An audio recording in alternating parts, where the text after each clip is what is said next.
안녕하세요. 24시 덕효동물의센터의 김예원장입니다. 제가 가끔 보호자분들께 스케일링을 권해드릴 때가 있거든요. 그러면 제일 많이 물어보시는 게 1번 마취예요. 이 마취해도 괜찮아요? 두 번째로 물어보시는 게 스케일링 자주 하면 안 좋은 거 아니에요? 자, 세 번째 물어보시는 게 스케일링 해도 금방 안 좋아지던데요? 이런 질문들을 많이 하십니다. 이런 질문에 대해서 좀 더 솔직하게 의학적인 근거에 기반해서 답을 드리고자 합니다. 강아지, 고양이 키우시는 분들, 혹시나 스케일링에 대해서 고민하고 계신 분들이라면 이 영상 하나로 스케일링에 대한 궁금증이 다 풀리셨으면 좋겠습니다.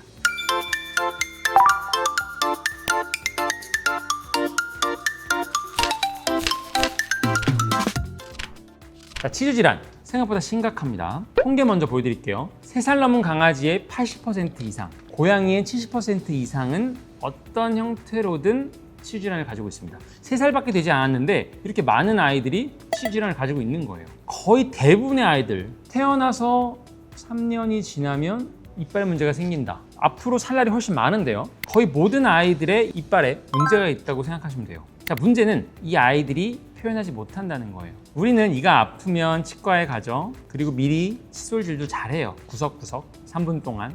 근데 우리 아이들, 강아지와 고양이는 참아요. 너무너무 아프면 그쪽 이빨을 안 씁니다. 다른 쪽 이빨을 쓰죠. 안 씹고 삼키기도 해요. 이런 여러 가지 문제들로 평소처럼 사료를 잘 먹어도 실제로는 이빨이 아픈데 보호자가 모르는 경우가 많습니다. 왜냐하면 잘 참아요. 그리고 아파도 티를 잘 내지 않아요. 야생의 본능이 그대로 남아있는 거거든요.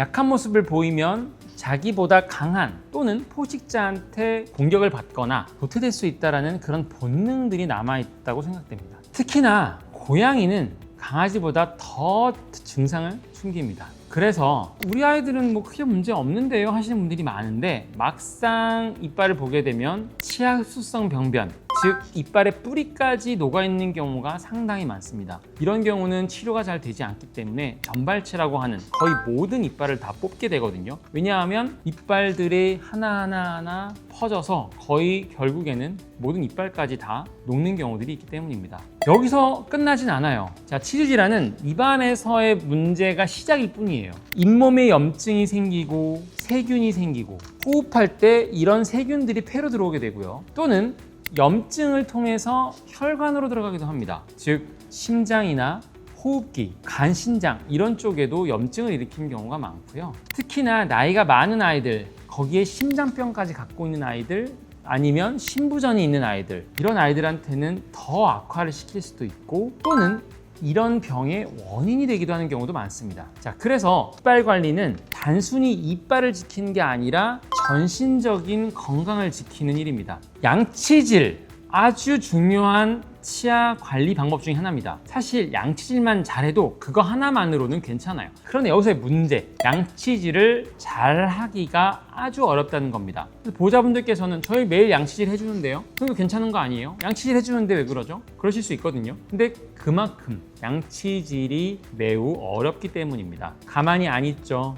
되게 싫어해요. 그리고 안쪽과 바깥쪽 모든 이빨과 잇몸 사이를 다 솔질을 해줘야 되는데 거의 불가능할 정도로 어렵습니다. 그리고 밥을 먹을 때마다 해줘야 돼요. 그러니까 어렵고 불가능한 경우가 많습니다. 또 하나, 이빨 구석구석 안쪽 끝까지 양치질이 안 되는 경우가 많아요. 해주면 너무너무 좋은데 양치질 하나만으로는 불가능하다, 부족하다 라고 말씀드리는 겁니다. 그리고 치석이 생겨버리면 양치질로 떨어지지 않아요. 치석이라는 거는 치석, 말 그대로 돌처럼 단단하게 붙어 있는 거거든요. 이빨에 딱 붙어 있습니다. 그리고 이 치석은 단순히 돌적으로 붙어 있다는 거의 문제뿐만 아니라 잇몸 아래쪽에 있는 치석들이 결국 염증을 일으켜서 잇몸을 녹게 만들어요. 이런 경우들은 우리가 스케일링을 통해서 제거를 해야지만 대부분 없어지는 경우들이 많습니다. 고양이들 양치하기 어려운 분들 많으시죠? 그래서 스케일링이 필요한 경우들이 많습니다. 그렇다면 스케일링을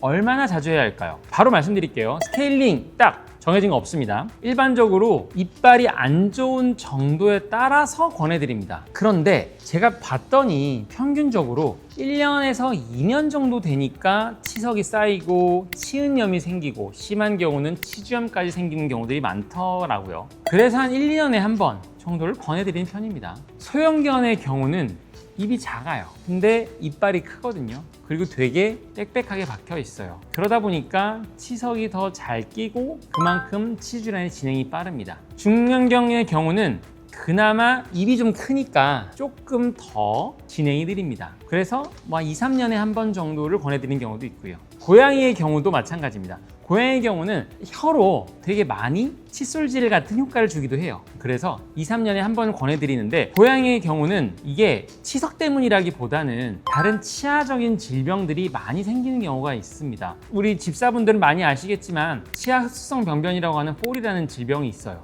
이게 겉에서 티가 잘 안 나지 않고 이빨, 잇몸 속에서 점차 진행이 되면서 악화되는 질병이거든요. 근데 엄청나게 아파요. 근데 티가 안 나니까 잘 몰라요. 그러니까 사실상 우리가 해줄 수 있는 거는 치아 검진인 거죠. 제가 말씀드린 건 대략적인 평균을 말씀드리고요. 반면에 양치를 잘 못한다 라고 한다면 더 짧아질 수 있습니다. 이런 것을 좀 더 정확하게 확인하기 위해서는 치아 검진까지 같이 해보시는 것이 좋습니다. 그래서 검진 후에 수의사님이 보셔서 지금 치료가 필요하다 라고 하신다면 가급적 하시는 걸 권해드리고요. 조금 더 보조, 지금은 괜찮고 양치질 어떻게 좀 더 해보세요, 다른 보조제를 써보세요 라고 한다면 좀 더 미뤄보시고 검진 후에 결정을 해보시는 것이 좋습니다. 스케일링을 자주 하면 이가 약해진다, 혹시 이런 얘기 들어보셨나요? 가끔 저한테 물어보시는 분들 계시거든요. 반은 맞고 반은 틀립니다. 사실 스케일링 자체가 이빨을 손상시키거나 깎거나 하는 건 아닙니다. 이게 스케일링의 원리가 초음파 진동으로 하거든요. 초음파가 미세하게 진동을 해서 거기에 붙어있는 치석을 떨어뜨리거나 깨는 작업을 해요. 그러니까 자주 한다고 사실상 의학적으로 약해진다는 근거는 없습니다. 다만 한 가지 문제가 있습니다. 이빨을 보호하고 있는, 겉을 보호하고 있는 성분들이 있는데 잘못해서 이 부분을 깨버리거나 뜯어버린다면 이거는 문제가 될 수 있습니다. 그러니 당연히 제대로 된 장비와 제대로 된 시술자가 있어야 되겠죠. 눈에 띄지 않게 아주 치아 표면에 미세한 손상이 갈 수 있어요. 스케일링을 누가 했느냐도 상당히 중요합니다. 자, 또 하나, 스케일링에서 끝나시면 안 됩니다. 스케일링 이후에 폴리싱이라는,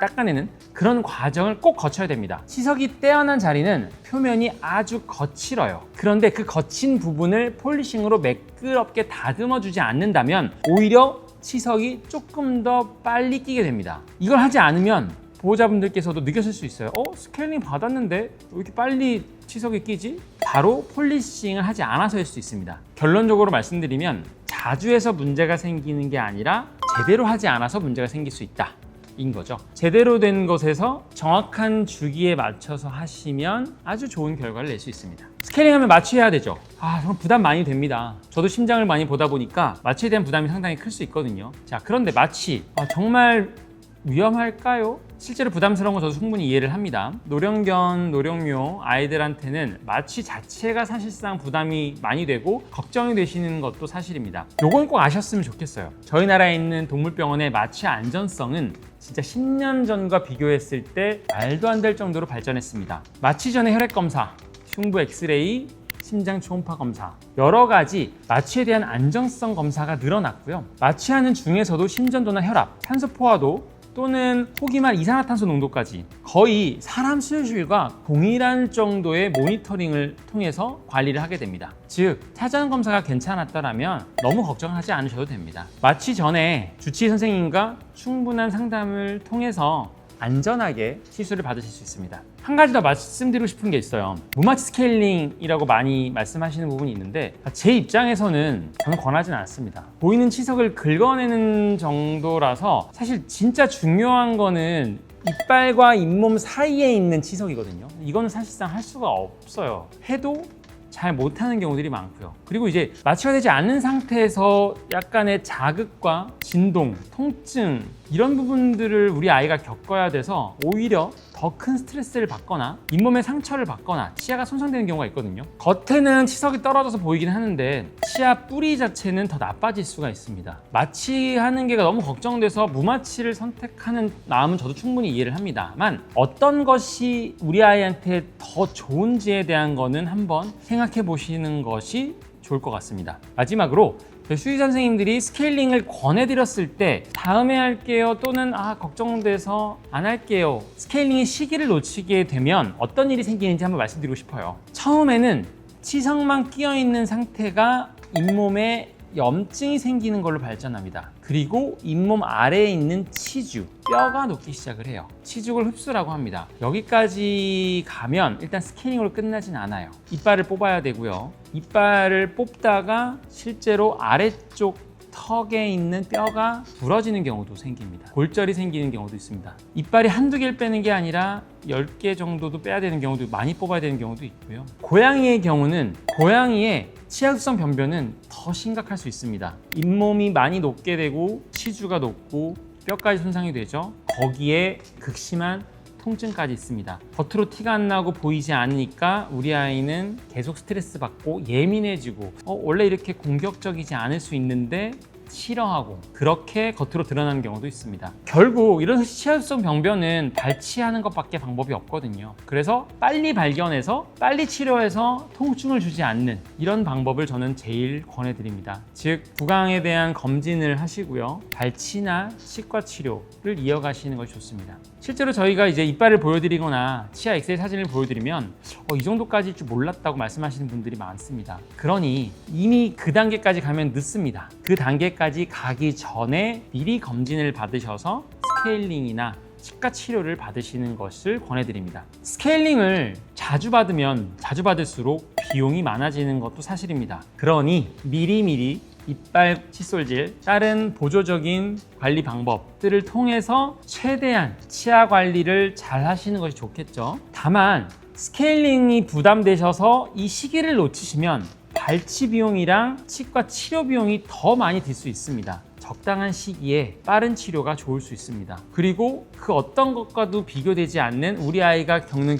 통증, 고통은 말하지 않으셔도 아시겠죠? 오늘 내용 정리해 드릴게요. 스케일링은 자주 하면 약해지는 것이 아니라 잘못했을 때 문제가 생깁니다. 일반적으로 소형견인 경우는 1년에 한 번을 권해드리고 중형견이나 고양이의 경우는 2, 3년에 한 번 권해드리긴 하지만 양치질을 잘 하시거나 관리를 잘 하신다면 그 시간은 더 오래, 더 길게 늦춰질 수 있다는 뜻이고요. 저는 개인적으로 무마취 스케일링을 권하지는 않습니다. 마취가 걱정되신다면 미리 검사하시고 검진을 통해서 그리고 수의사 주치의분과 상담을 하셔서 좋은 선택을 하시길 바랍니다. 우리 아이는 입이 아파도 참습니다. 참을 수밖에 없습니다. 말하지 못하니까요. 그런 통증을 보호자분께서 빨리 알아차려 주시고 빨리 해결해 주시는 것이 좋습니다. 왜 우리 속담에도 있잖아요. 앓던 이가 빠진다. 그만큼 아픈 이를 가지고 있는 것보다 차라리 발치를 하는 것이 아이한테 더 좋을 수도 있습니다. 오늘 영상이 도움되셨다면 좋아요와 구독 부탁드리고요. 우리 아이의 치아 관리에 대해서 더 궁금한 부분이 있으시다면 댓글 남겨주세요. 다음 영상에서 답해드리도록 하겠습니다. 저는 24시 덕혜동물센터의 김예원이었습니다. 감사합니다.